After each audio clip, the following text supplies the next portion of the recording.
भगवान, इस लाइट का तो कुछ समझ में ही नहीं आता। कभी आती है कभी जाती है। इतनी गर्मी लग रही है घर में। कब वक्त कहीं की इस लाइट को भी अभी जाना था। लाइट चली गई तो क्या हुआ पापा जी? घर के पीछे आपने जो सब्जियों की खेती कर रखी है वहां पर 2-3 खाट लगे हुए हैं। मैं तो कहती हूँ जब तक लाइट नहीं आ रही वहीं चलते हैं, वहीं सो भी लेंगे हम। बहू बिल्कुल सही कह रही है, मैं तो बहू के साथ चली जी। सिमरन, तुम चलना चाहती हो तो तुम भी चलो, तुम्हें भी अच्छा लगेगा। No thanks. क्योंकि सुमन को बाहर छत पर और खेत में सोने की आदत होती है, इसलिए जब भी लाइट जाती तो सुमन अपने पूरे घर वालों को अपने साथ खेत में ले जाती। अब पूरा परिवार खेत में खाट लगाकर आराम से खेत में सोते हैं। तो वहीं गर्मी से परेशान सिमरन अपने पति से कहती है, कितनी गर्मी लग रही है यहाँ, कभी लाइट रहती भी है यहाँ या नहीं?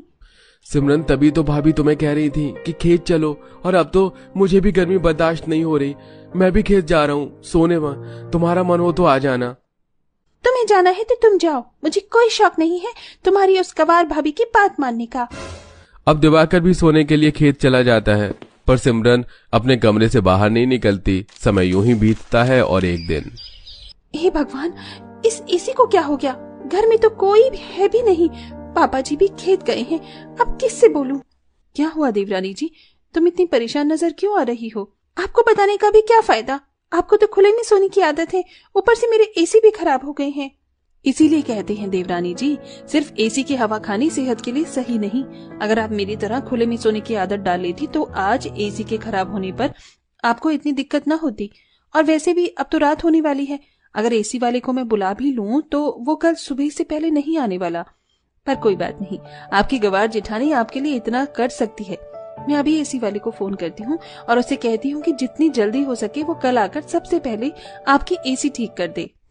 भले ही सिमरन सुमन को गवार कहती, पर ऐसे समय में भी सुमन अपनी देवरानी का ही साथ देती है। अब अगली सुबह एसी वाला एसी ठीक करके चला जाता है, पर एसी के पानी का पाइप कमरे के बाहर कर देता है, जिस वजह से एसी का सारा पानी कमरे के बाहर बाल्टी में स्टोर करना पड़ता है। सिमरन, मैं खेत जा रही हूँ, शायद रात को घर भी ना आऊँ।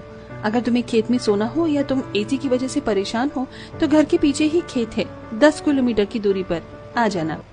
इतना बोलकर सुमन खेत चली जाती है, जहां वो अपने ससुर के साथ सब्जियों की खेती करने में उनकी मदद करवाती है। ये क्या बहू, तू अपने साथ तकिया और चादर लेकर आई है? आज रात भी यहीं सोने का इरादा है क्या? हाँ काकी, आप तो जानती हैं कि मुझे खेत में सोना कितना पसंद है। यहाँ ठंडी ठंडी हवा लगती है और इसी बहाने में थोड़ा खेत की देखभाल भी कर लेती हूँ।